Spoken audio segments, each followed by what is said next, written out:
big money power, accidents don't just happen, and coincidence is only an excuse for the guilty. Welcome to the Conspiracy Chronicles. The only thing we have to fear is fear itself. Nameless, unreasoning, unjustified terror. In the councils of government, we must guard against the acquisition of unwarranted influence, whether sought or unsought, by the military-industrial complex. The potential for the disastrous rise of misplaced power exists. We must never let the weight of this combination endanger our liberties or democratic processes. We must not fail to comprehend its grave implications. For we are opposed around the world by a monolithic and ruthless conspiracy that relies primarily on covert means for expanding its sphere of influence. It is a system which has conscripted vast human and material resources into the building of a tightly knit, highly efficient machine that combines military, diplomatic, intelligence, economic, scientific, and political operations. There has been an attempt, as perhaps you know now, on the life of President Kennedy. He was wounded in an automobile driving from Dallas Airport into downtown Dallas. The flash, apparently official, President Kennedy died at 1 p.m. Central Standard Time. Good evening. Dr. Martin Luther King, the apostle of nonviolence in the civil rights movement, has been shot to death in Memphis, Tennessee. Senator Robert Francis Kennedy died at 1:44 a.m. today, June 6, 1968. An incident that took place less than 15 minutes ago at the Washington Hilton Hotel when shots were fired at President Reagan. A second bomb has been found inside that federal building in Oklahoma City. The whole side has collapsed? The whole building has collapsed. The whole building has collapsed? The building has collapsed. That's the southern tower you're talking about. Exactly, the second building. Let us never tolerate outrageous conspiracy theories concerning the attacks of September the 11th. Malicious lies that attempt to shift the blame away from the terrorists themselves, away from the guilty. And now, here are your conspiracy detectives, Joe Joseph and Tim Watts. Welcome, everybody, to this Sunday's edition of Conspiracy Chronicles on the Orion Talk Radio Network. I'm Joe Joseph, along with Tim Watts. Timmy, how you doing, buddy? Hey, Joey. So tonight we pick up where we left off from last Sunday. Part 2 of who is it that really wants to take your guns away. That and we got into the history a little bit. We're going to recap, this first segment. We'll do a recap of what we talked about last week. And, Tim, this goes all the way back, to at least 1773, if not back even farther than that. Yeah, you're right, Joey. It's we never did really leave, the strong arm of the English crown. We tried. They chased us across the ocean, and they just kept fighting to keep, hold of their little colony here. And as we mentioned before, this is really all about one thing, folks. It's a goal of totalitarian one world dictatorship, and that is the New World Order. And if you haven't heard about the New World Order by now, I don't know what hole you've been down, but go ahead and do a little research, and you're going to find a ton of stuff on the New World Order. And this is going to be run by the central bankers and their owners. Specifically, we're talking the Rothschilds and the Rockefellers, the true trillionaires that do exist in this world. And there's a lot of people also involved in the New World Order now. You've got George H.W. Bush, Bill Clinton, Hillary Clinton, Gordon Brown, David Cameron, Henry Kissinger, Zbigniew Brzezinski, Barack Obama. They're all in on this plan for the New World Order. And that's exactly where this is going. They take our guns away because we're the most heavily armed country in the United States, and we are the roadblock. We're the roadblock to the New World Order. We have been. They wanted this thing in place long before this, Joey. No, that's right. We can date this all the way back to May 1st of 1776. That's when Adam Weishaupt established a secret society called the Order of the Illuminati. And, of course, the Illuminati seeks to establish a New World Order. So at their first meeting in Bavaria at the University of Ingolstadt, they established the following objectives. Now, this is what is very interesting, because just look at society today and then tell me if they're getting towards achieving their objectives. Objective number 1, abolition of all ordered governments. Number 2, abolition of private property. 3, abolition of inheritance. 4, abolition of patriotism. 5, abolition of the family. 6, abolition of religion. And Tim, finally, 7, creation of a world government. Mm-hmm. They've all done it through the currency system, folks, and that's what we kind of explored last week, how currency came into this, and we'll talk about that a little bit more. But to quote Mayor Amschel Rothschild again, this is the thing that says it all, and it's his quote: "Let me issue and control a nation's money, and I care not who writes the laws." And that's absolutely right on, because money runs the country, and if you run the money, well, you're going to run the country. And it all came down to, Joey, we talked about the fact that, when we escaped from England, the colonists, formed their own colonial script, which was interest-free money created by the colonists. And that apparently ticked off the powers that be in England. And so they came over and they started the 1751, the Currency Act. Right. And that was a crackdown on colonial money, and the final Currency Act of 1764 was pretty much the death knell on that. And that was really what the American Revolution was about. And we looked at this quote from Benjamin Franklin, who said that the colonies would gladly have borne that little tax on tea and other matters had it not been that England took away from the colonies their money, which created unemployment and dissatisfaction. I mean, that's what happened when they took their colonial script away. They got unemployment, they got dissatisfaction. So, Franklin goes on to say, the inability of the colonists to get power to issue their own money permanently out of the hands of George III and the international bankers was the prime reason for the Revolutionary War. So it had nothing to do with, throwing tea overboard or anything like that.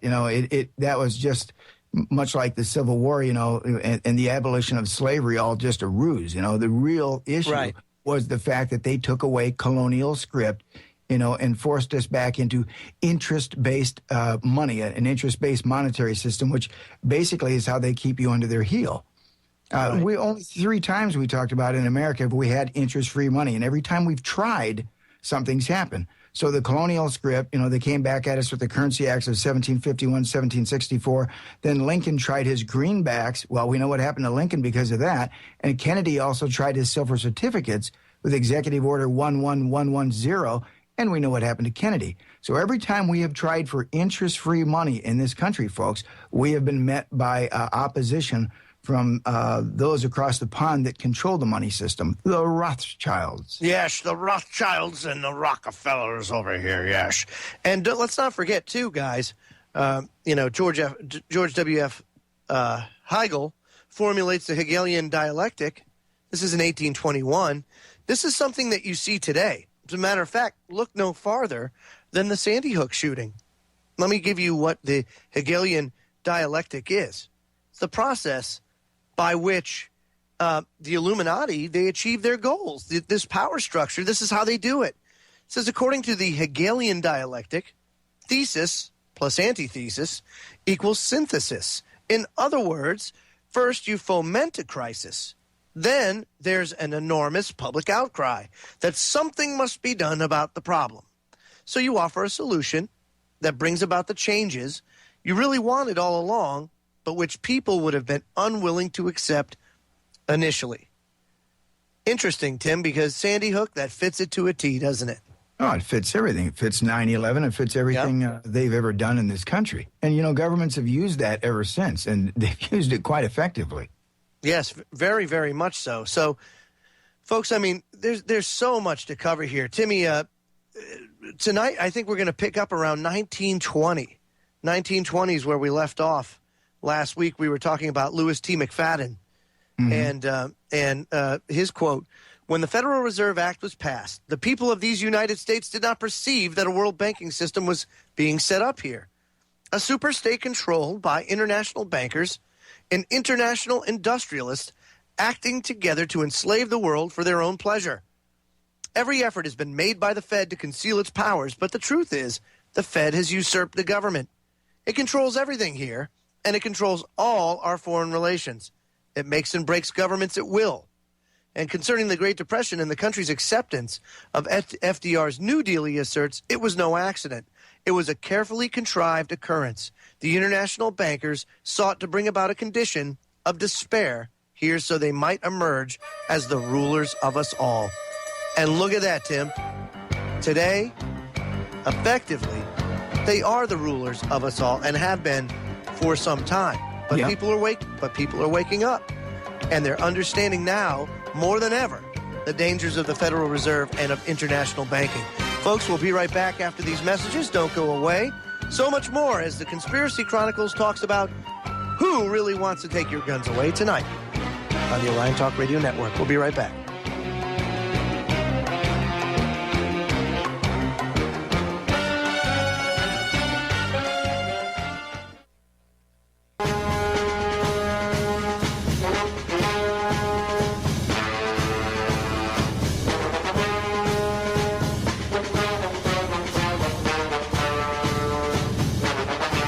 Folks, Orion Talk Radio has started a new petition on the whitehouse.gov website calling for all proposed gun bans to also apply to all law enforcement, including federal, state, and municipal agencies, as well as domestic military and U.S. intelligence agencies.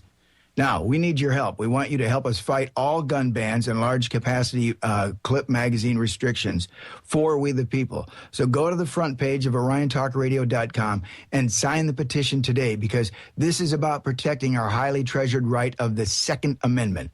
And at Orion Talk Radio, we are fighting awfully darn hard to keep that.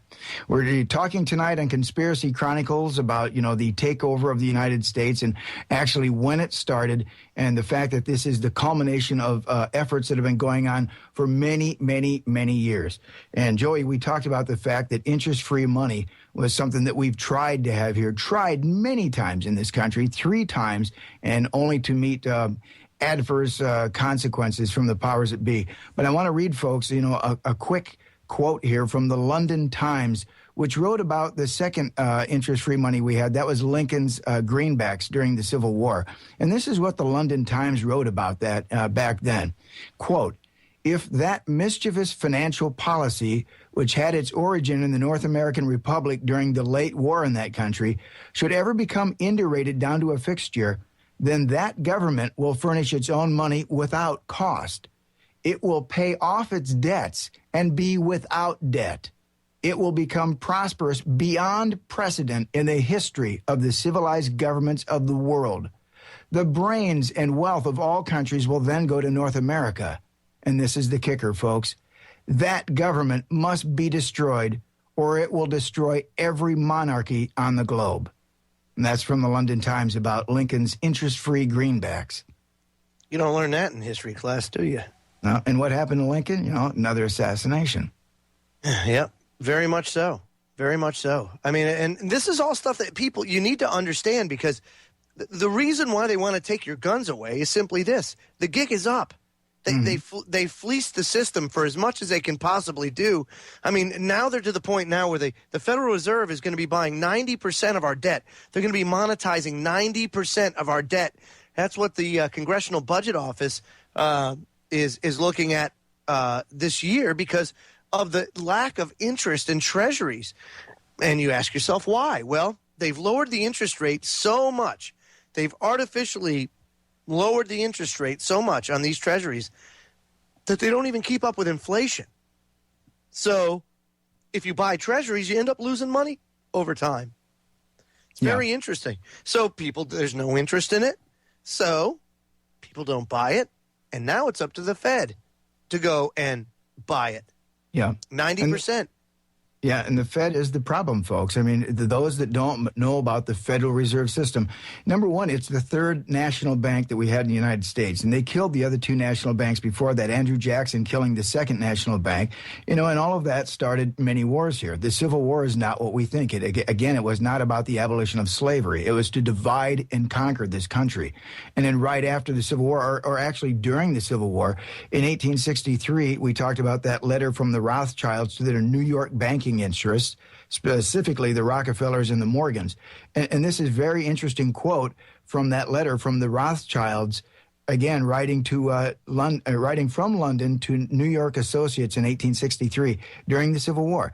And this is their letter. It says, "The few who understand, quote, the system will either be so interested in its profits or be so dependent upon its favors that there will be no opposition from that class, while on the other hand, the great body of people mentally incapable of comprehending the tremendous advantage that capital derives from, quote, the system, will bear its burdens without complaint, and perhaps without even suspecting that the system is inimical to their interests."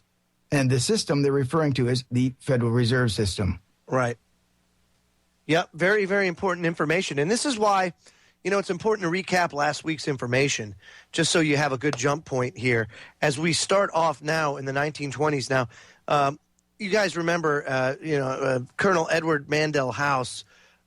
You may remember me talking about him last week, confidant of Woodrow Wilson, and also the founder of the CFR. It started, of course, as the American branch of the Institute of International Affairs into the Council on Foreign Relations. It actually became the CFR in 1921. Now, in 1922, December 15th, the CFR endorses world government in its magazine, Foreign Affairs. Author Philip Kerr states, "Obviously, there's going to be no peace nor prosperity for mankind as long as the earth remains divided into 50 or 60 independent states. Until some kind of international system is created, the real problem today is that of world government." See, this has been going on for quite some time, Tim. Mm-hmm. And people that stay, let's just say, countries like the United States that remain armed are a very, very, very big hurdle for them. See, they can't get their plans through unless they disarm the United States. They've disarmed everybody else. Yeah. See, now this is their crown jewel right here.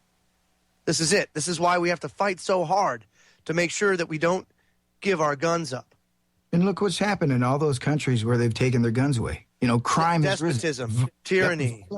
Violent crime has risen. I mean, damn near 40% in the UK because they took their guns away. And genocide. Let's not forget that, too.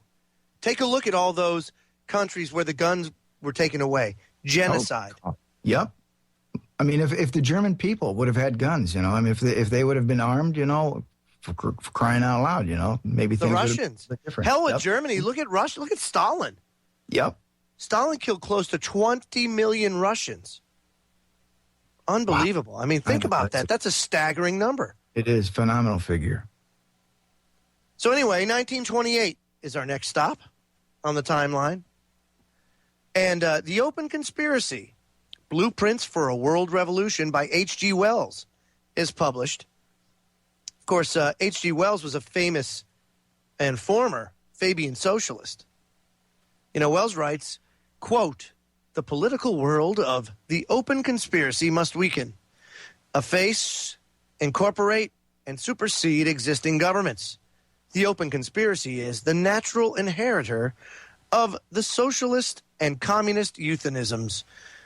It may be in control of Moscow before it is in control of New York. The character of the open conspiracy will now be plainly displayed. It will be a world religion." Interesting, isn't it, Tim? Yep. And then, of course, in 1933, The Shape of Things to Come by H.G. Wells is published. Wells predicts a Second World War around 1940, originating from a German-Polish dispute. After 1945, there would be an increasing lack of public safety in criminally infected areas. The plan for the modern world state would succeed on its third attempt and come out of something that occurred in Basra, Iraq. The book also states, although world government has been plainly coming for some years, although it has been endlessly feared and murmured against, it found no opposition anywhere. How heavy is that, dude? I mean, H.G. Wells was obviously had a little bit of inside information. Yeah. Yeah, absolutely. So I find it extremely interesting. And we see it again, That's not the only time where you have this kind of stuff coming out before the event actually takes place. You know, we could go to recent times, and I'll give you an example. The Lone Gunman, Tim. Yeah. You know, Lone Gunman shows you, a pilot series on Fox, shows planes flying into the World Trade Center in a terrorist attack. Comes out in March of 2001, before the Trade Center. On this very show here right now, the X-Files, you betcha. Yep. Well, we'll be right back after these messages, folks. Don't go away as the Conspiracy Chronicles investigates who really wants your guns. We'll be right back.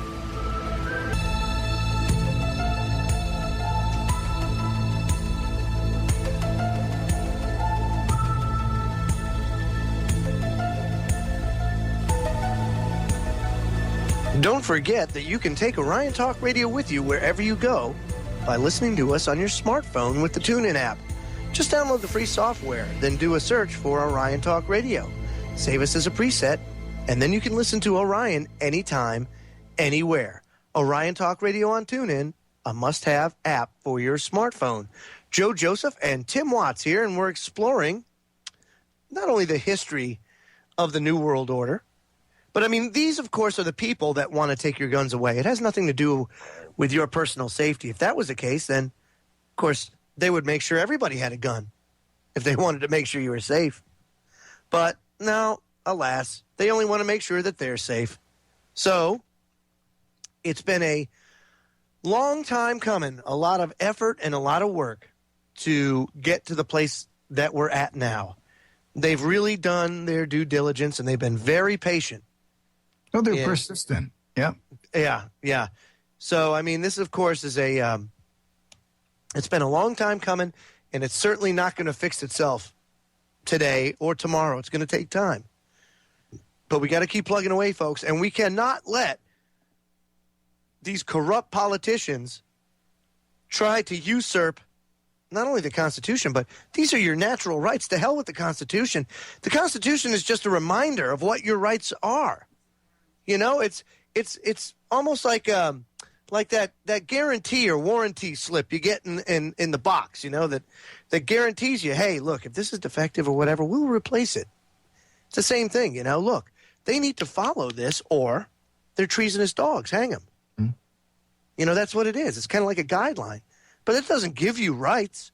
It just reminds you that, hey, these are your rights. They can't take them away. You have to give them away. And the same plan has been used, Joey, twice now. I mean, they've used the exact same plan. They just, roll it out, dust it off. I mean, they started the Great Depression, 1908 with that rumor from J.P. Morgan, one of the banks was going to go insolvent, and they cause a panic. They cause a Great Depression. And again, look what happened in 2008 here. They cause a big depression, and here we go again. It's on, for the control of this country. You are absolutely right, my man. So we left off with H.G. Wells in 1933. And on November 21st, 1933, Tim, President Roosevelt writes a letter to our buddy, Colonel Edward Mandell House.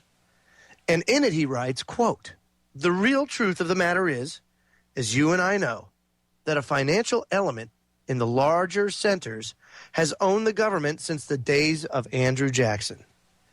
Since the days of Andrew Jackson. See, they never really lost hold of it. And they've been fighting for quite some time to maintain that grip that they've had. Now, I'm going to fast forward a little bit to 1942, and this is in March 1942. An article in Time magazine chronicles the Federal Council of Churches, which later becomes the National Council of Churches, a part of the World Council of Churches, lending its weight to efforts to establish a global authority. A meeting of the top officials of the council comes out in favor of, 1, a world government of delegated powers, 2, strong immediate limitations on national sovereignty, and 3, international control of all armies and navies. Representatives, 375 of them, of 30-some denominations assert that, quote, "a new order of economic life is both imminent and imperative. A new order that is sure to come either, quote, through voluntary cooperation within the framework of democracy or through explosive revolution. Isn't that interesting that comes from organized churches, Tim? Yep. Well, church is just another way of control. A lot of people have already figured that out in this world. I mean, it's one thing to be spiritual, but, a lot of churches are there for control. Right. Absolutely right. And, of course, folks, if you want to look that up, look up the March 1942 edition of Time magazine. You'll find that article in there. And now, June 28th, 1945, U.S. President Harry Truman endorses world government in a speech where he says, "It will be just as easy for nations to get along in a republic of the world as it is for us to get along in a republic of the United States." How sickening, really, if you think about it, for a sitting president to violate our sovereignty. And I know a lot of people probably think, well, what does it matter? Look, it matters. It matters a lot. And it matters a lot to these people. Obviously, they wouldn't be fighting so hard if it wasn't worth their time and effort.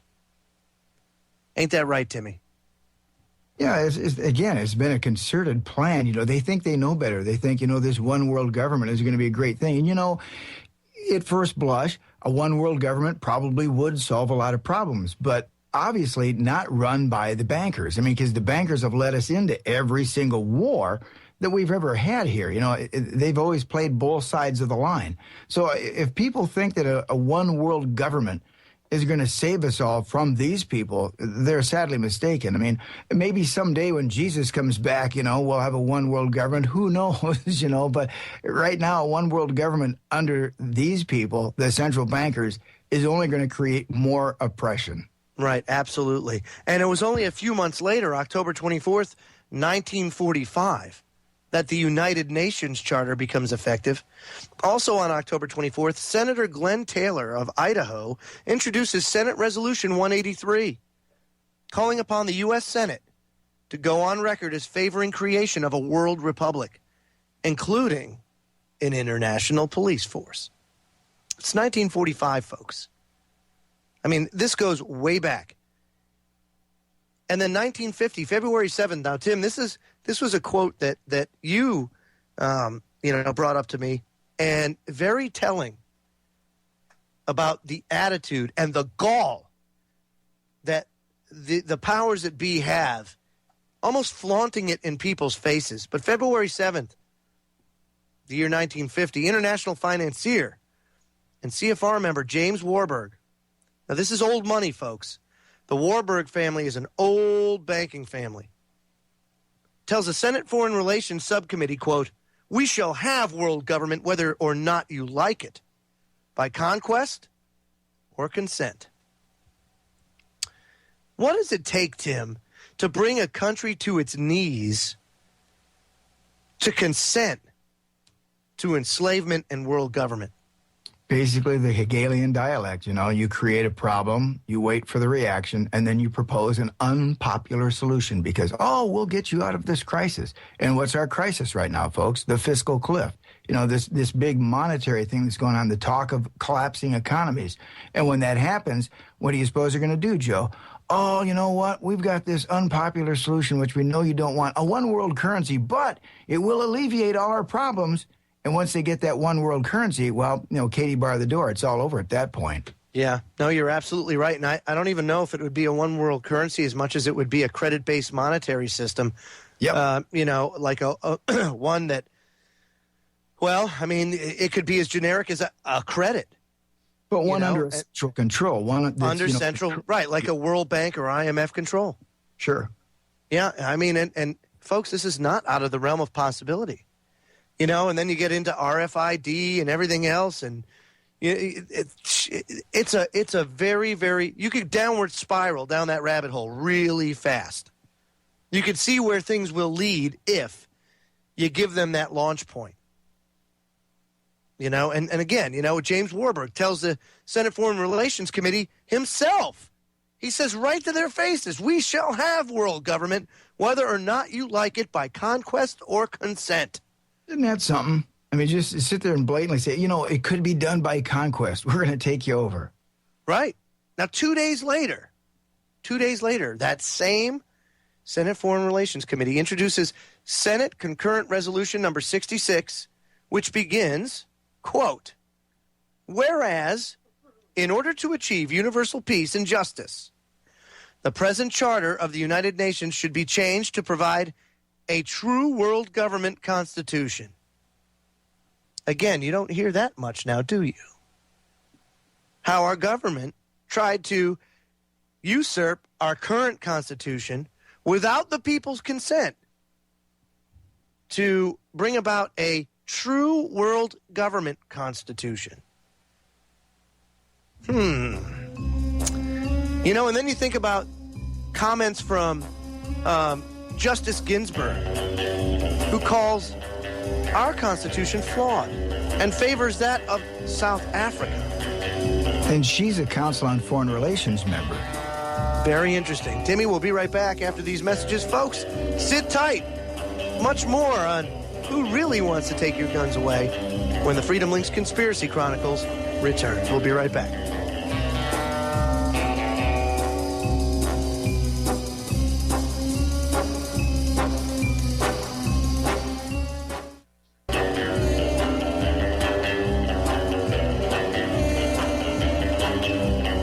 Folks, coming up after the Freedom Links Conspiracy Chronicles is the Information Nation with Ken. Host Ken Hildebrand takes a hard look at the news that the newsmakers soon learn to regret.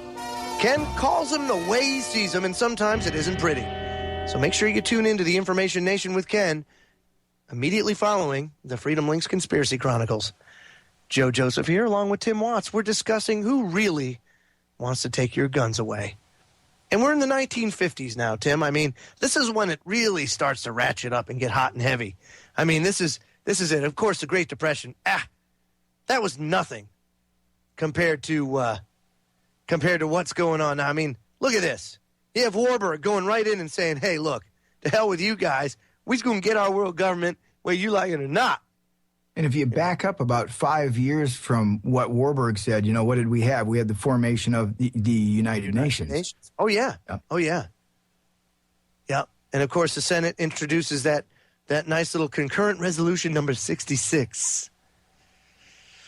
1952, the World Association of Parliamentarians for World Government draws up a map designed to illustrate how foreign troops would occupy and police the 6 regions into which the United States and Canada would be divided as part of their world government plan.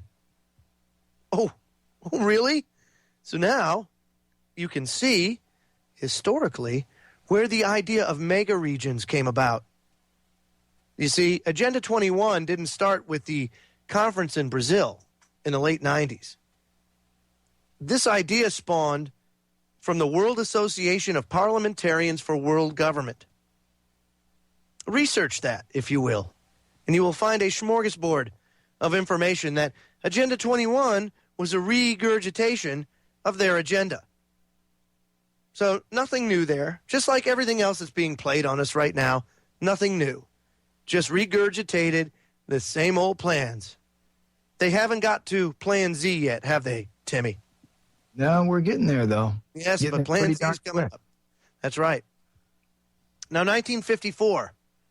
1954. What a year, Tim.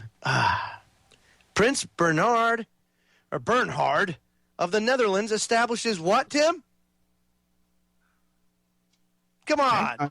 You know it. 1944? 1954. Prince Bernhard of the Netherlands establishes the the Bilderbergers. Oh, of course, yes. I'm John Blank. That's okay, buddy. International politicians and bankers who meet secretly on an annual basis. And of course, Timmy, you've done a lot of looking and snooping into the Bilderbergers and other of these secretive little cabals. Yeah. My apologies on the date there. Little heads up there, buddy, before No. It was a pop quiz. It was a pop quiz. You failed. It's good that you bring it up because, you know, they're so tied together and people don't know about the Bilderbergs. People need to look more into this organization of political power and monetary power that, you know, meets, you know, all the time in secret. You know, and when they do meet, Joe, I mean, look what they do. They put like Stinger missiles on the roofs of the hotel. I mean, they take the most elaborate precautions of security. And while you're looking into the Bilderbergs, folks, look into the Trilateral Commission, look into the Council on Foreign Relations, or the CSIS. Everybody's got it all wrong. See, they want you to think that they're this nefarious, dastardly, secretive organization. Do you know why they're secretive, Tim? You know why that is? Sure. I'll tell you why that is. Because really what they're doing behind closed doors is they're having, you know, these are yoga classes for the top, the cream of the crop, and they just don't want you to know it. They don't want you to know that they're a bunch of pansy asses that you do yoga. Just saying. Facetiously said, but yes, point well taken. You know, they're doing stuff and, you know, behind closed doors that they don't want us to know about. And this is wrong. You know, we've got laws in place, you know, where, you know, our political officials are not to enjoin with people from other countries, you know, to conduct business outside the United States. I mean, it's just wrong. No, you're absolutely right. No, basically, you know, and here's the thing, because we just had, was it a few years back? We had an actual, we got to see it in real time unfold, you know. Here we had, it was 2007 or 2008. It was right before the presidential election. And I'm sure you recall this, Tim. But the Bilderbergers were meeting in Virginia, Chantilly, Virginia, at the Marriott. Yep. And Obama's supposed to get on a plane. And I forget where he was flying to. But all of a sudden, plane takes off. Obama's not there. And instead, his press secretary's there saying, and his press secretary's there saying, hey, don't worry now, quick change of plans. We don't know where he's at, yada, yada, yada. International press is pissed, but they don't say anything. Meanwhile, on the other side of town, Hillary Clinton just automatically up and whoop. Hey, where'd Hillary go? You know, come to find out, they went to the Bilderberg meeting, the annual Bilderberg meeting in Chantilly, Virginia. Illegal, by the way. Yeah. And guess what? That was where it was decided who was going to get the nomination for president and who was going to be the next president. Yeah. And, you know, after that, Joe, everything about Obama changed. You know, we noted it on the campaign trail that, you know, geez, this guy's message has suddenly changed. And then after that, you see him go to Germany and he makes this big speech for the New World Order. Yep. Very interesting how that happens. And, of course, folks, if you're paying attention, this was all on live news. They were actually covering the fact that he disappeared. You know? So understand that when the White House, or not the White House, I'm sorry, when a campaign goes and hijacks the press that's following them, literally they kidnapped him. They got him on a plane, and for the specific purpose of following candidate Obama, and he janked him, you know, so that's that. Little juke move. But that's cool. So 1961 is our next stop. And that's when the U.S. State Department, Tim, issues document 7277, entitled Freedom from War, the U.S. Program for General and Complete Disarmament in a Peaceful World. Ooh, more damning evidence. Yeah. It details a 3-stage plan to disarm all nations and arm the UN, with the final stage in which, quote, no state would have the military power to challenge the progressively strengthened UN Peace Force. Do you think that people are crazy? And I'm asking all the listeners out there, when you hear people talk about blue hats coming in and policing, or coming in and regulating, when you read document 7277, it really puts it in perspective, Tim, that it could actually happen. You know, that they were actually planning on this as far back as 1961. Yeah. Well, they tried with the first League of Nations, that failed. And then they set up the United Nations, and here we go, It's like, and so many people think the United Nations is an altruistic and a benevolent organization, but not so. When the blue hats come, folks, it's not good.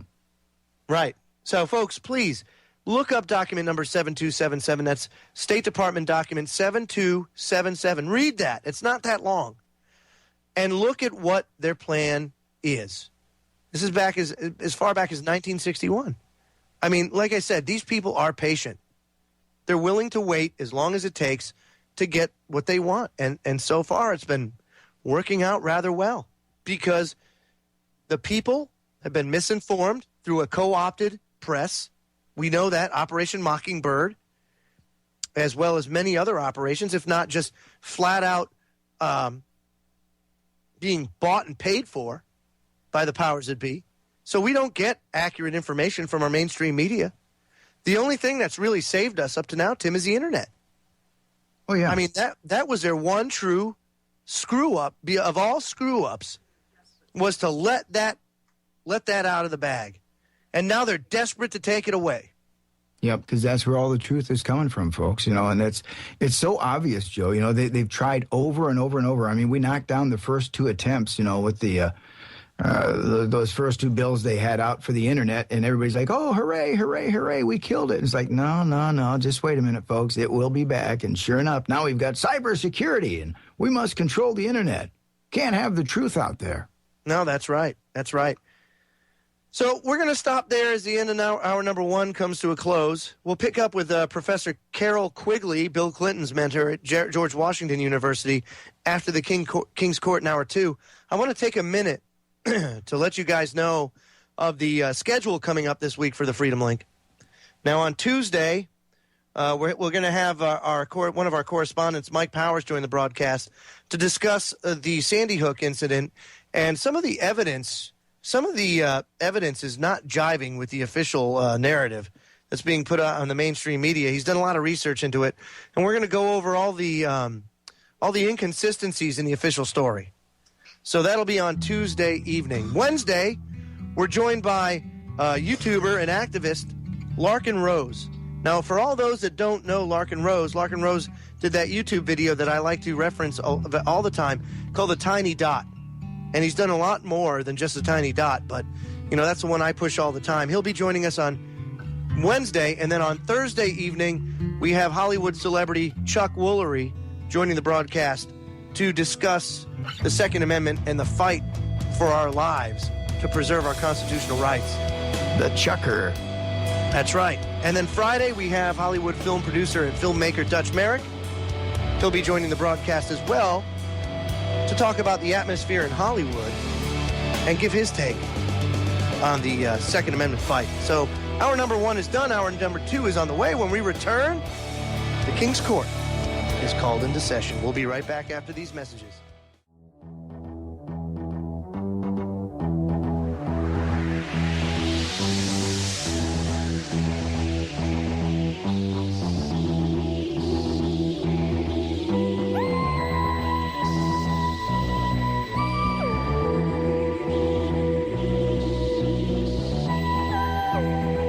Welcome back, folks.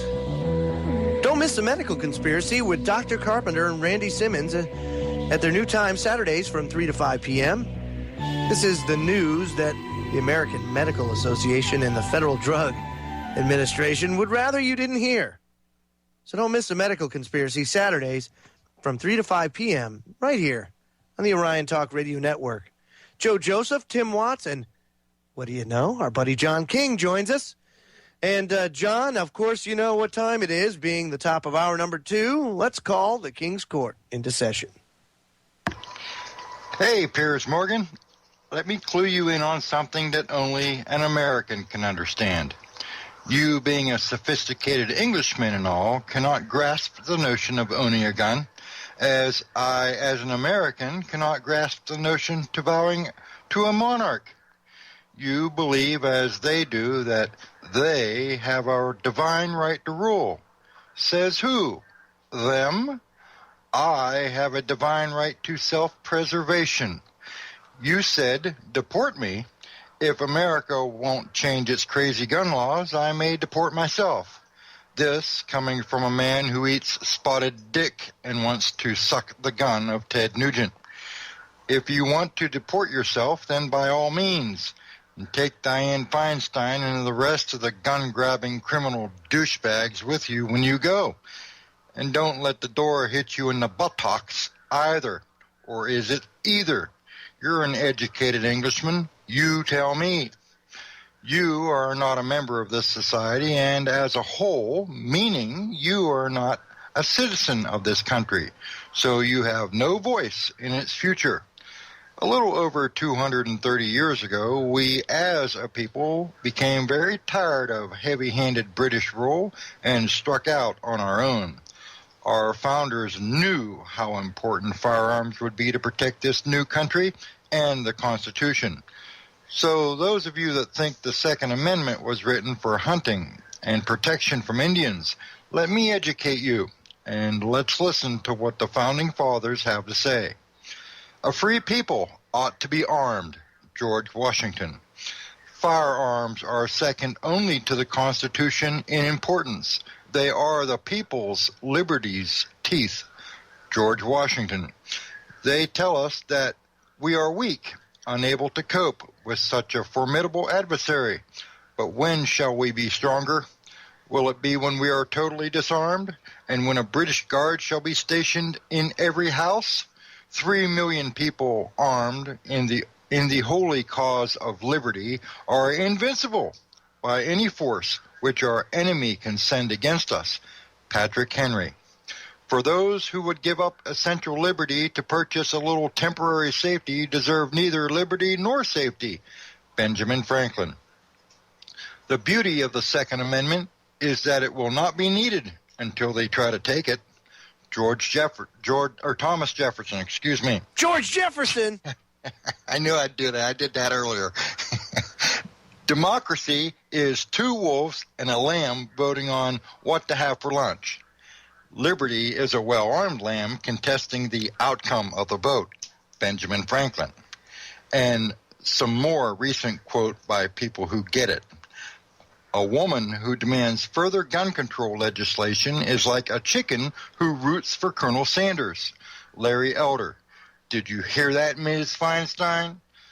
By calling attention to a well-regulated militia, the security of a nation, and the right of each citizen to keep and bear arms, our Founding Fathers recognized the essentiality of the civilian nature of our economy. The Second Amendment still remains an important declaration of our basic civilian military relationships, in which every citizen must be ready to participate in the defense of his country. For that reason, I believe the Second Amendment will always be important. John F. Kennedy. And this last quote, it should sound familiar. I am sure if you're for gun registration, you will wholeheartedly agree with him. This year will go down in history. For the first time, a civilized nation has full gun registration. Our streets will be safer, our police more efficient, and the world will follow our lead into the future. Well, do you agree with him? Was it Mayor Bloomberg, Barack Hussein Obama, or Dianne Feinstein? That was a quote from neither. That was Adolf Hitler in 1935 on the Weapons Act of Nazi Germany. So, peers, don't be a dick, spotted or otherwise. Integrate or get out. Bastards. Oh, how I long for 5 gallons of tar and a pound of feathers. Court adjourned. Nice. Well, we're moving on now. Moving on to the east side. Oh, man. To a deluxe apartment. You're just being cruel now. Oh, yeah. I did that earlier about 3 times when I proofread it, and I thought, I got to get it. Thomas. And I knew I would do it when I read it through because I was thinking, George Jefferson. Well, hey, nobody's perfect, buddy. We all make mistakes, but got to rib you a little bit on that one because that awesome piece anyway, Johnny. Very nice. It's always well done. Yeah. That goes right up there with the agent with the extra digit. That's right. Yeah. Absolutely. So, folks, we left off at the year 1966. Again, you know, the topic of this discussion is who really wants to take your guns away? And I'm sure by now you're starting to see the big picture here.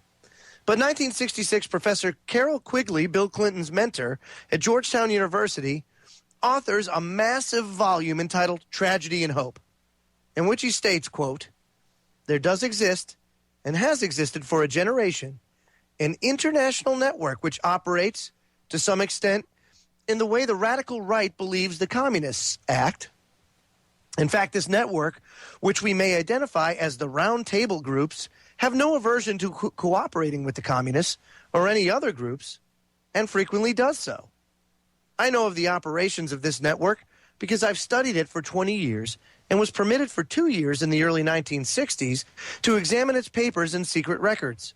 I have no aversion to it or to most of its aims, and have, for much of my life, been close to it and to many of its instruments. I have objected, both in the past and recently, to a few of its policies, but in general, my chief difference of opinion is that it wishes to remain unknown, and I believe its role in history is significant enough to be known." Isn't that interesting, Tim? Yeah, the CFR, they are behind everything. Again, you know, you've got all these organizations, the CFR, the Bilderberg, the Center for Strategic and International Studies, and you've got the Trilateral Commission. A lot of these American ones all started by the Rockefellers, including the CFR. Now, even though Edward Mandell House, you know, did the initial legwork on the CFR, you know, it was propped up and funded by the Rockefellers and also the Carnegies. But, you know, it's funny that you should mention Council on Foreign Relations, Joe, because there's a lot of quotes that came from, you know, Carol Quigley there, and one of which was, and folks, you really got to take this in. This is the goal of the CFR, and this is what Carol Quigley writes in Tragedy and Hope. The CFR is the American branch of a society which originated in England, and he's talking about the Royal Institute of International Affairs. But he says the CFR believes the national boundaries should be obliterated and a one world rule shall be established. And it doesn't end there. Now, you've also got Rear Admiral Chester Ward, who used to be a CFR member for like 16 years, and when he got out, he kind of spilled the beans also. And he says the most powerful clique in these elitist groups have one objective in common. They want to bring about the surrender of the sovereignty of the national independence of the United States. He's talking about the CFR, folks, here. A second clique of international members in the CFR comprises the Wall Street international bankers and their key agents. And one more quote, which comes from Dan Smoot, you know, a former member of the FBI headquarters staff. He says the ultimate aim of the CFR is to create a one-world socialist system and to make the U.S. an official part of it. Now, let's take a look at, you know, who's involved here in the CFR right now. Oh, gosh, that would be Dianne Feinstein. Gee, isn't she the one that's writing the bill to take away our guns? And Joe mentioned Ruth Bader Ginsburg again, a U.S. Supreme Court justice who just happens to be a sitting member of the Council on Foreign Relations. Tell me that isn't a conflict of interest. I mean, we shouldn't have any politicians on the CFR, nor should we have any judges, especially a Supreme Court judge. But folks, don't miss this. The CFR was founded to take away our national sovereignty and to create a one-world government by the Rockefellers. They're the ones that formed this whole organization. That's right. And after the break, we're going to get into the Rockefellers because they hold a very, very important role in this whole gun grab, believe it or not. Now, David Rockefeller, of course, one of the brainchildren behind all of the things that are going on today. So, folks, don't go away. We'll be right back after these messages. We're into the 1970s when the Freedom Links Conspiracy Chronicles returns.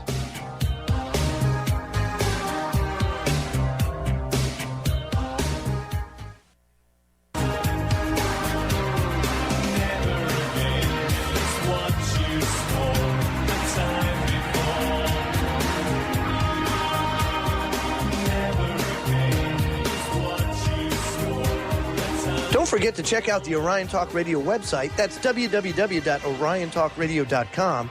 Read through some of our exclusive articles, wander through some of our vast show archives, or stop into one of our many chat rooms for a visit. Last but not least, check out our many valued sponsors, the Orion Talk Radio website, news and views beyond the mainstream media. Joe Joseph and Tim Watts and John King were discussing who really wants to take your guns away. And now in the timeline of history, we've reached the 1970s. And the 1970s, again, was a very important decade. There were some very interesting things that were said and done during the 70s. And I'm going to start with April of 1972. And I'm going to be talking about now Chester M. Pierce. He's a professor of education and psychiatry in the Faculty of Medicine at Harvard University. And he was addressing the Association for the Children for Childhood Education International. He's a keynote speaker. And in his speech, this is what Chester M. Pierce proclaimed. He said, quote, "Every child in America entering school at the age of 5 is insane because he comes to school with certain allegiances towards our founding fathers, towards his parents, and towards a belief in a supernatural being. It's up to you, teachers, to make all these sick children well by creating the international child of the future." Get you some, Timmy. Get you some. Wow. That's pretty damning. Yeah. Yeah. And you go from 1972 to just 1 year later. 1 year later, in 1973, that's when David Rockefeller, starts up the Trilateral Commission. Yes, that he did, matey. These organizations working for the New World Order. Yep, and that was July of 1973. David Rockefeller founds a new organization called the Trilateral Commission, of which the official aim is to, quote, harmonize the political, economic, social, and cultural relations between the three major economic regions in the world. Hence the name Trilateral, Tim. He invites future presidents Jimmy Carter to become one of the founding members, and Zbigniew Brzezinski is the organization's first director. That's a key name there, Joey, because, in these big organizations, the CFR, the Bilderberg, the Trilateral, there's a couple of names, that cross-pollinate all three of those, and that's Zbigniew Brzezinski and Henry Kissinger. Yes. A lot of these names work across all. So, the fact that these guys are in all of those organizations tells you they're big in the hierarchy of this one world government takeover. That's right. There are three major economic areas in the world, okay? You got Europe, you got North America, and then you had the Far East. Now, I'm talking 1973. Now,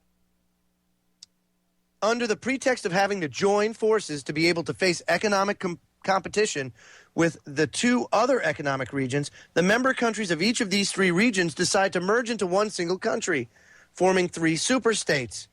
Then one world government will be almost achieved.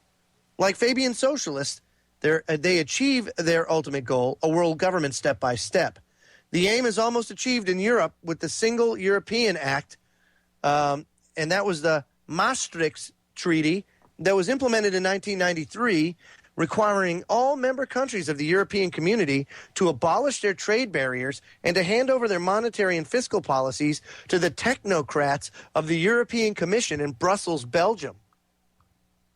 In January 2002, all these European countries abandoned their national currency to share only one common currency, the euro.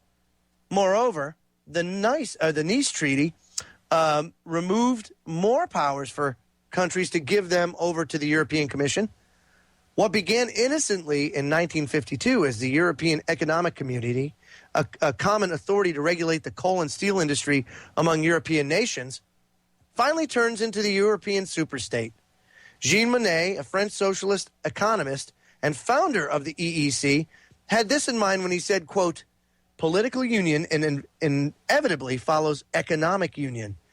And he also said in 1948, quote, the creation of a united Europe must be regarded as an essential step towards the creation of a united world. As regards to the North American area, the merger of its member countries is well underway with the passage of a free trade agreement between Canada and the USA and Mexico. Oh, so NAFTA and CAFTA, Tim.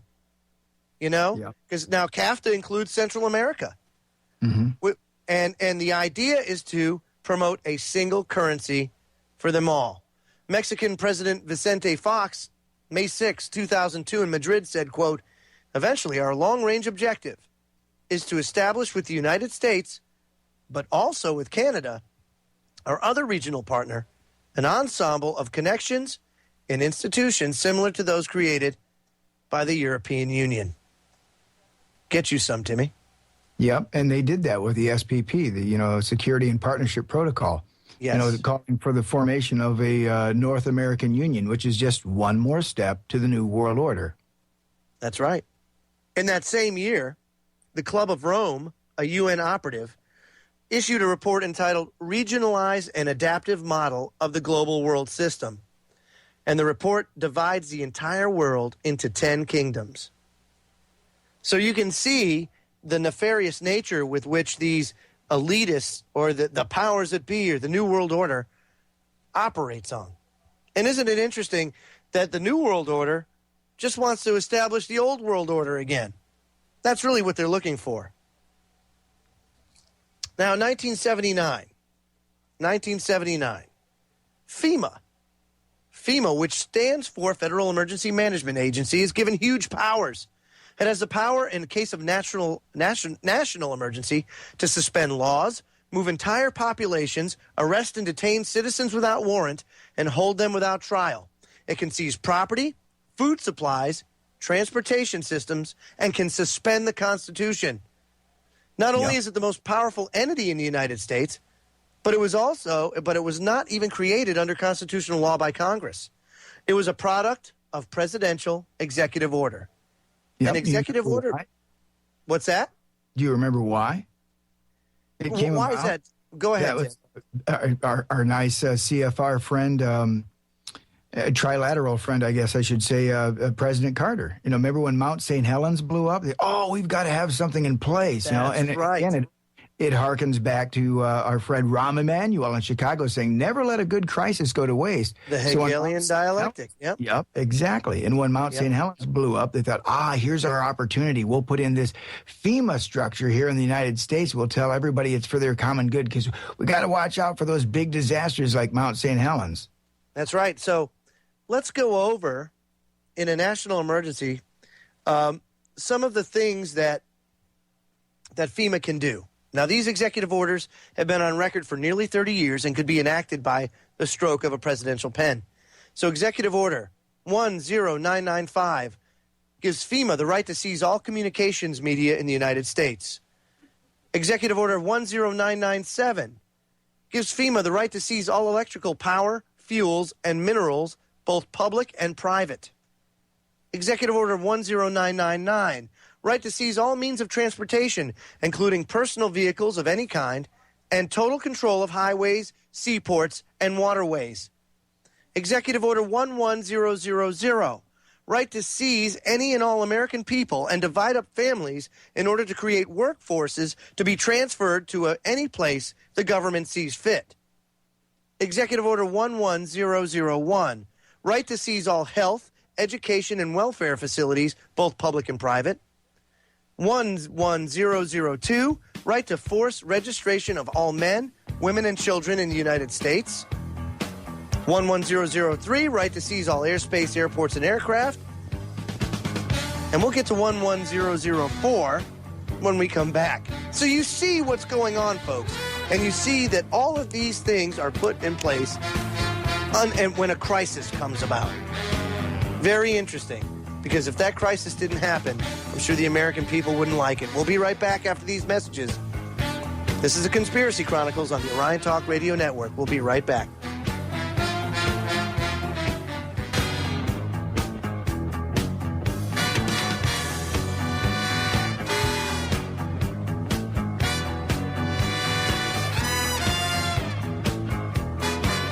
Just a reminder about the Orion Shipping Banner. If you like what you hear on Orion Talk Radio, you can help us with a personal donation through our online shipping banner. Look for it on our website on the left-hand side. Give it a click and you can help us spread the truth by supporting one of the fastest growing talk radio outlets in the world. We sincerely thank you for helping us get the truth out. Orion Talk Radio, news and views beyond the mainstream media. Joe Joseph here along with Tim Watts and John King.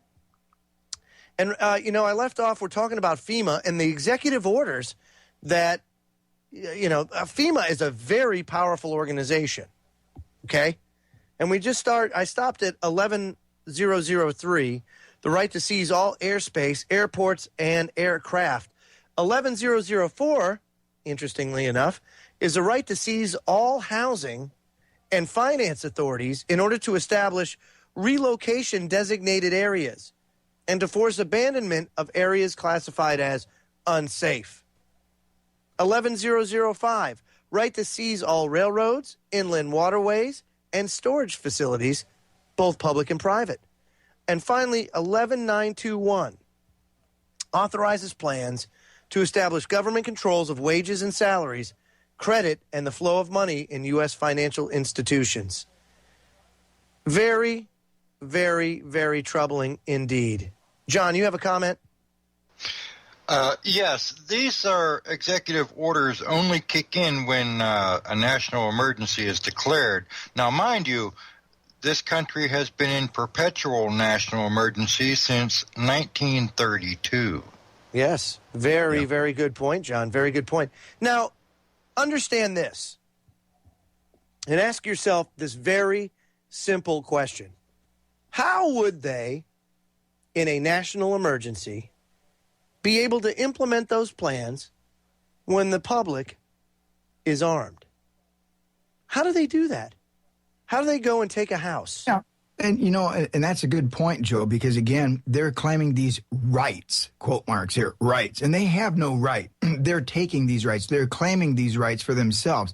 And so they realize what you just said, people are going to find out. And, even though we've taken the power, even though we claim the right, hey, the people just might not, they might not go along with this. Right. So disarm the people.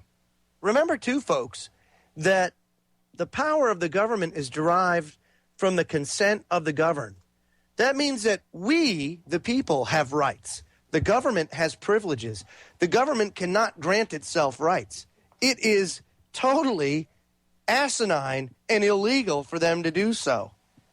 And the only way that you are going to be able to stop them from doing that is through the threat of force. It's knowing that we are armed. So if they take those guns away, then now you understand why there's such a push. Yep. But now if you don't have enough evidence, and I can understand there's some pretty skeptical minds out there, let's go to the year 1991. The 80s were so cool anyway. I mean, heck, it was Reagan. Everybody was singing Kumbaya. Max Headroom was on the television. A-Team, Knight Rider. I mean, life was good. You know what I mean? I mean, really cheesy music. I think every musician in the 80s was in some way, shape, or form gay. Had to be. I mean, listen to some of them. How the hell did we not know? I just don't know. Anyway, 1991, President George Bush Sr., father of the current U.S. president, or former U.S. president, praises the New World Order in a State of the Union message. And he says, quote, "What is at stake is more than one small country. It's a big idea, a new world order to achieve the universal aspirations of mankind based on shared principles and the rule of law, the illumination of 1,000 points of light. The winds of change are with us now." Theosophist Alice Bailey used that very same expression, points of light, in describing the process of occult enlightenment. Interesting there, isn't it? And, of course, in June 1991, guys, world leaders are gathered for another closed-door meeting of the Bilderberg Society in Baden, Germany. And while at that meeting, David Rockefeller said in a speech, of course, Timmy, you know this one. Yep. Quote, "We are grateful to the Washington Post, the New York Times, Time Magazine, and other great publications whose directors have attended our meetings and respected their promises of discretion for almost 40 years. It would have been almost impossible for us to develop our plan for the world if we had been subjected to the lights of publicity during those years. But the world is now a more sophisticated and prepared place to march towards a world government. the supranational sovereignty of an intellectual elite and world bankers is surely preferable to the national autodetermination practice in past centuries. It gets you some. The world's really ready to march along. That's why you got to take our guns, right, David? I don't think we're ready to move along. Oh, hey, Timmy, breaking news. Let's not, I don't want to dive off the subject too much, but everybody remembers our Leo Wanta Conspiracy Chronicles episode. And one of the things that Lee Wanta says all the time is whenever one of these power elites are in trouble, what do, Tim? They head to the hospital so they can get a little protection. Hillary Clinton just admitted to the hospital. Isn't that interesting? Her and HW. Her and HW. Yeah, HW is still hanging out there. Yep. So Hillary Clinton just hospitalized. And, of course, she's set to talk about Benghazi again. So the first time she was set to talk about Benghazi, oh, well, I fell, I had a concussion, my liver hurts, my back, ow, can't do it. And now... Give me the Reagan defense. I can't remember. That's right. So there you go. Breaking news. Hillary Clinton hospitalized. Now, October 29th, 1991. 1991 was a very active year. David Funderbunk, former U.S. ambassador to Romania, tells a North Carolina audience, quote, George Bush has been surrounding himself with people who believe in one world government. They believe that the Soviet system of the American system are converging. I don't see that now. Do you guys? No. May 21st, 1992, in an address to the Bilderberger organizations meeting in Evian, France, former Secretary of State Henry Kissinger declares, quote, today Americans would be outraged if UN troops entered Los Angeles to restore order. Tomorrow they will be grateful. This is especially true if they were told there was an outside threat from beyond, whether real or promulgated, that threatened our very existence. It is then that all people of the world will plead with world leaders to deliver them from this evil. The one thing every man fears is the unknown. When presented with this scenario, individual rights will be willingly relinquished for the guarantee of their well-being granted to them by their world government. Yeah. Yep. And again, he's one of the kingpins of this conspiracy. All three organizations he's a member of, him and Brzezinski. And, and it harkens back to what Franklin said, those who would prefer to give up their liberty for a little bit of safety deserve neither. And, and Kissinger speaks to that point, that they would have to scare the bejeez out of people to get them to give up those liberties. Oh, That's please right. Save us from this threat. Please save us. That's right. The following year, July 20th, 1992, Time magazine publishes The Birth of a Global Nation by Strobe Talbot, Rhodes Scholar, roommate of Bill Clinton at Oxford University, CFR director, and trilateralist, and appointed Deputy Secretary of State by President Clinton, in which he writes, quote, nationhood as we know it will be obsolete. All states will recognize a single global authority.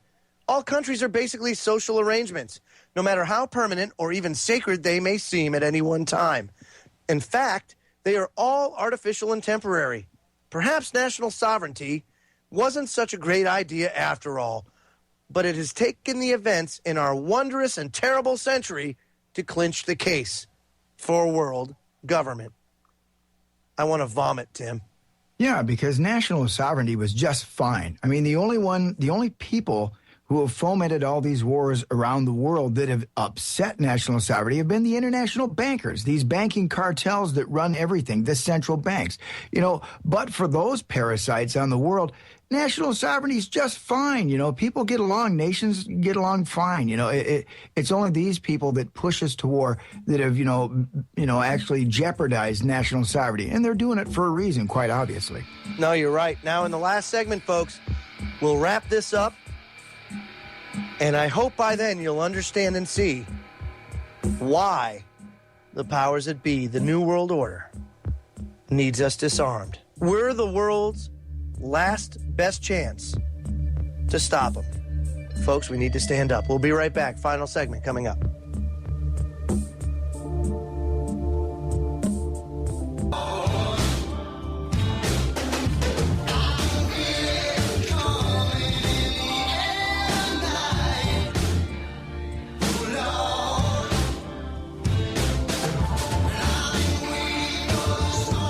Welcome back, folks. Thank you for listening tonight, each and every one of you, to the broadcast. I invite you to go check out the website. That's www.thefreedomlink.net. Go there today. Like us on Facebook. You can follow us on Twitter. Fantastic information and a lot of RSS feeds from a lot of good alternative media sites. So check it out, thefreedomlink.net. Joe Joseph here, along with Tim Watts and John King. We're wrapping it up. You know, John, you made a great point during the break. You know, when I was talking about the, how does a government grant itself rights? And you had such a good comment. Go ahead and enlighten the listeners, will you? Oh, yeah, I just wanted to bring up a maxim of law. And what a maxim of law is an absolute truth. It's the law of the law, cannot be refuted. And that maxim states that the created cannot be greater than the creator. So if we created the government, how can the government be greater than the people when the people are the ones that give the government its power? Yep, no, very good point. Very good point. But I mean, again, this has been a concerted effort for a very, very long time against us. And now the United States is the only armed nation that stands in their way. You have to understand that. They cannot accomplish their plans as long as the United States remains armed. And, you know, in 1993, a second parliament of the world religions is held in Chicago on the 100th anniversary of the first. Like the first convention, this one seeks to join all the religions of the world into one harmonious whole. But it wants to make them merge back into their original element. Traditional beliefs of monotheistic religions such as Christianity are considered incompatible with individual enlightenment and must be drastically altered. How about January 18th, 1993? Henry Kissinger writes in the Los Angeles Times concerning NAFTA. Tim, you're a big fan of NAFTA, North American Free Trade Agreement. Yeah, me and the Canadians. That's right. He says, quote, what Congress will have before it is not a conventional trade agreement, but the architecture of a new international system, a first step to the New World Order. 1994, in the Human Development Report published by the UN Development Program, there was a section called Global Governance for the 21st Century. The administrator for this program was appointed by Bill Clinton. His name, James Gustav Speth. The opening sentence of the report said, quote, mankind's problems can no longer be solved by national government. What is needed is world government. This can be best achieved by strengthening the United Nations system. May 3rd, 1994, President Bill Clinton signs Presidential Decision Directive 25 and then declares it classified so the American people can't see what it says. The summary of PDD 25 issued to members of Congress tell us that it authorizes the president to turn over control of the U.S. military units to UN command. That's a pretty heavy one there. Yeah. The globalists realize that there are more and more people beginning to wake up as to what's going on. So on September 23rd, 1994, speaking at the United Nations Ambassadors Dinner, David Rockefeller remarks, quote, this present window of opportunity during which a truly peaceful and interdependent world order might be built will not be open for long. We are on the verge of a global transformation. All we need now is the right major crisis, and the nations will accept the New World Order. Boy, oh boy, how many, Tim, how many things have we talked about tonight that speak to why they want to disarm us? And we missed one other great quote by the Rockefeller family. Actually, I shouldn't say great quote, but an evil quote from David Rockefeller. And pay attention, folks, because this is right out of the horse's mouth. He says, some even believe that we, the Rockefeller family, are part of a secret cabal working against the best interests of the United States. Characterizing my family and me as internationalists and of conspiring with others around the world to build a more integrated global political and economic structure, one world, if you will. And if that's the charge, I stand guilty and I am proud of it. David Rockefeller. And all this stuff you can find on the internet with very to little no effort. I mean, just no effort at all. Just go ahead and check it out. If there's any question as to what we're telling you, just go research it yourself. You'll find all the answers. Finally, one of the is it Popular Science or Popular Mechanics that's always out to debunk? It's Popular Mechanics, right? Well, Popular Science magazine in 1995 discusses a top-secret U.S. Navy installation called HARP, High Frequency Active Auroral Research Program in the state of Alaska. This project beams powerful radio energy into the Earth's upper atmosphere. One of the goals of the program is to develop the capability of manipulating local weather using the techniques developed by Bernard Eastland. The program has been underway since 1990. Another tool to bring about the one world government. And, of course, we have in 1996, the United Nations 420-page report, Our Global Neighborhood, is published. It outlines a plan for global governance, calling for an international conference on global governance in 1998 for the purpose of submitting to the world the necessary treaties and agreements for ratification by the year 2000. And look at how it's been since 1996. It's been one problem after another, after another, after another. Timmy, we've had 9/11. We've had the implementation of the Patriot Act, the Military's Commissions Act. I mean, the NDAA's 2012. We've got the Strategic Implementation Plan, all under the guise of this is their perfect enemy. The enemy with no face and no boundaries. Yep, the war on terror. Yeah. This is it. Yeah, and it all harkens back to, as you were mentioning, Joe, the Hegelian dialect, where they want something and they know they can't get it through, so they create the situation, much like 9/11, the financial collapse, all of these things. They create those so that we get scared and say, please save us, save us, save us. Well, okay, we can probably save you, but you know what? We're going to have to do this. And I know you folks don't really want to do it, but it will save you from your immediate misery. And that's how this Hegelian dialect works. And they've been using it all along. And it comes right up now to the recent gun shootings. I mean, they had Oregon, they had Aurora. Nothing happened after those. And why, Joe? Because there was an election coming. They didn't have any political will to stand up and do any of this with an election coming. Now that the election's over, got their jobs, like, hey, let's pull off another thing and let's propose this gun ban. Yeah, isn't that interesting? John King, any final thoughts as we wrap up the broadcast? I still think we got a lot of work to do ahead of us in order to wake up the people. I think it's working, and the globalists are getting very worried. Otherwise, they wouldn't be trying to implement the things that they are so quickly. Yeah, we are in the fight of our lives here, folks. Just a little recap as far as where we stand in the grand scheme of things. Not only do we have this gun grab going on because of this, the urgency that they feel. Their window is rapidly closing, and now's the time that they're going to go after it. Whether it be in the form of an assault weapons ban as a first step or not, I don't know. We'll have to find out as things progress.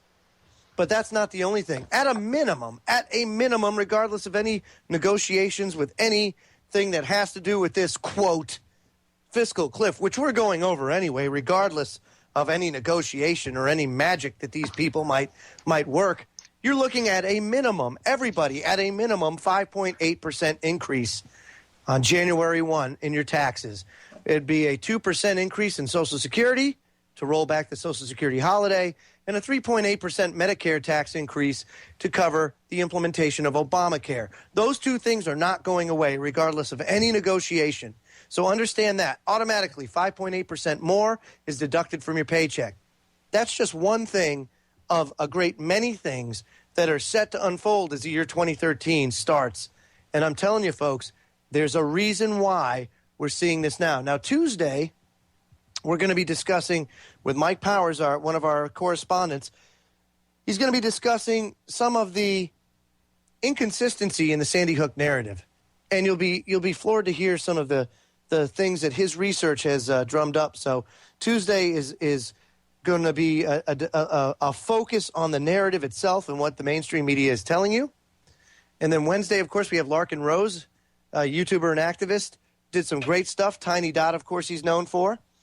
And then Thursday, holy smokes, Chuck Woolery joins us to discuss the Second Amendment, right? And his he's got something new called Generation America. And he'll be discussing a little bit about that and how to take our rights back, a strategy to do that. So he'll be joining us for that. And then Friday, Dutch Merrick joins us, Hollywood film producer and filmmaker. And he'll be joining us to talk as well about this crisis. And folks, Go ahead, it's Joe. going to take all of us, Timmy. It's going to take a concerted effort by all of us to put our best foot forward and to stand up for our rights regardless of the consequences it may cause. And I was just talking to Dutch yesterday when we were setting up this interview, and he mentioned something else that's out right now that goes along with everything that Joe and I just told you. Look on, I think he said Showtime. Oliver Stone is doing a new series called The Untold History of the United States. And that's something that you definitely want to see because it covers all the stuff that Joe and I just talked about. And like the folks in England, don't wait too late, folks. Get out and protest now. Let your congressman know about we don't want a gun grab. John King, you got one more comment? Yes, I was just going to say about Chuck Woolery. It's always nice to hear somebody, especially from Hollywood, that doesn't have his head up his proverbial ass. That's right. Folks, that's a broadcast for tonight. Stay tuned. The Information Nation with Ken Hildebrand coming up after these messages. We'll talk to you tomorrow night on the Freedom Link. Have a good night, everybody.